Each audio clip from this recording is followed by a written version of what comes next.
بسم اللہ الرحمن الرحیم۔ ناظرین، آپ میرا یوٹیوب چینل دیکھ رہے ہیں، میرا نام ہے طاہر نعیم اختر۔ تمام دیکھنے اور سننے والوں کو میری طرف سے السلام علیکم۔ میں فیس بک پیج پہ بھی ہوں۔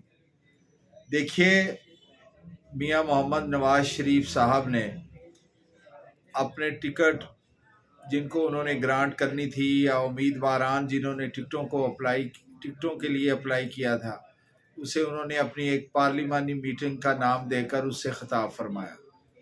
دراصل یہ خطاب انہوں نے عوام پاکستان سے فرمایا ہے اور کہتے ہیں کہ ان لوگوں کا احتساب ہونا چاہیے جنہوں نے چلتا پھرتا پاکستان یا پھلتا پھولتا پاکستان اور اس کو خراب کیا۔ تھوڑا سا اگر میں آپ کی یاد دہانی کے لیے عرض کر دوں کہ میاں محمد نواز شریف صاحب نے لندن سے جب وہ ان کے یہاں آنے کا منصوبہ بنا اور ایک لندن پلان تیار ہوا، اس پلان کے تحت انہوں نے وہاں ایک بیان دیا اور یہی بیان تھا جو اب وہ دے رہے ہیں کہ ایسا کرتے ہیں کہ احتساب کریں گے، پکڑیں گے، باجوہ کو پکڑیں گے، فیض حمید کو پکڑیں گے، فلاں کو پکڑیں گے، اور انہوں نے ججز کے نام بھی لیے جو ریٹائرڈ ہو چکے ہیں اور ان میں سے ایک دو جو ہیں وہ آج بھی جو ہے وہ سپریم کورٹ جوڈیشری کے معزز جج صاحبان ہیں۔ تو فوری طور پہ یہاں سے میاں شہباز شریف صاحب جو ان کے بھائی ہیں اور وزیر اعظم تھے اس وقت کے، وہ واپس بھاگے لندن تشریف لے گئے، اور اسی طرح ان کی بیٹی بھی مریم نواز شریف صاحبہ بھی، اور پھر وہاں سے جا کر میاں صاحب سے بیان دلوایا، میاں محمد نواز شریف صاحب سے، کہ وہ جو ہیں وہ اپنا معاملہ اللہ پہ چھوڑتے ہیں۔ جی بڑی اچھی بات ہے۔ اس کے بعد وہ تشریف لائے، وہاں سے جو پاکستان کے کونسلیٹ ہیں وہاں انہوں نے ان کو رخصت کیا۔ وہ وہاں یہاں بڑے پروٹوکول کے ساتھ آئے، گاڑیوں کا ایک لمبا قافلہ، سیکیورٹی کی ایک لمبی لائن، نادرا کی ویریفیکیشن کے لیے عدالتی عملہ جو ہے وہ ایئرپورٹ پر گیا، اور پھر سارا اس طرح، اور ان کا ایک کیس بھی جو ہے وہ بری ہو گیا۔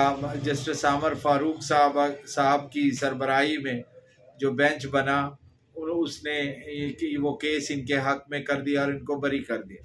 پہلے سزا سسپینڈ کی اور پھر اس طرح بری کر دیا گیا ان کو۔ اب میاں صاحب دوبارہ جب انہوں نے یہ دیکھا کہ عوام پاکستان نے تو اس بات پہ تھو کیا ہے کہ میاں صاحب لاڈلے بن کے آئے ہیں، اور اس وقت جو بھی لاڈلا بنتا ہے عوام کے غیظ و غضب کا شکار ہوتا ہے۔ اگر اس وقت ان کی مقبولیت عوام میں 1% تھی، تو جب یہ انہوں نے ایسی حرکتیں کی تو وہ پھر یعنی لاڈلا بن گئے، وہ تو بالکل ہی زیرو ہو گئے۔ اب انہوں نے دوبارہ اپنے بٹھا کے سامنے متعلقین کو، ٹکٹوں والوں کو، اور اس کو پارلیمانی کمیٹی کا نام دے کر ساتھ شہباز شریف اور مریم نواز شریف صاحبہ کو، یعنی پوری فیملی کو بٹھا کر دوبارہ انہوں نے کوشش کی ہے کہ میں عوام تک اپنی بات پہنچاؤں کہ نہیں میں تو ایک مزاحمتی اور عوام کے حقوق حاصل کرنے والا شخص ہوں۔ میاں صاحب آپ جو مرضی کر لیں، جتنا مرضی چکر دے رہے ہیں، اور جتنا مرضی عوام کو جو ہے وہ آپ بتا دیں کہ نہیں میں تو ایک اب آپ ڈیموکریٹک لیڈر نہیں رہے۔ میاں صاحب آپ آئے بھی گورنر غلام جیلانی کے ساتھ تھے، اور پھر اس کے بعد ضیاء الحق مرحوم کو آپ نے اپنا والد محترم کہا تھا، اللہ ان کی مغفرت فرمائے۔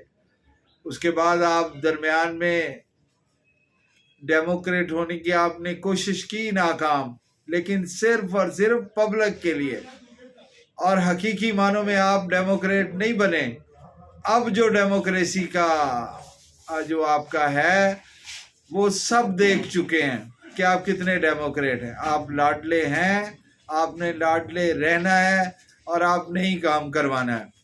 لہذا برائے مہربانی اب وہی بات کیجئے جو آپ کو سوٹ کرتی ہے، وہی بات کیجئے جو آپ کی پارٹی اور آپ کرتے رہے ہیں۔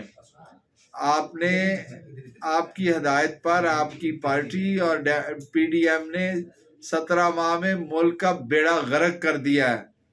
اب آپ محض چوتھی مرتبہ کے لیے ووٹ لینے کے لیے آپ کر رہے ہیں. اب عوام آپ سے دھوکہ نہیں کھائیں گے، اور یقیناً نہیں کھائیں گے، کیونکہ بہت دفعہ آپ الٹی پلٹی مار چکے ہیں.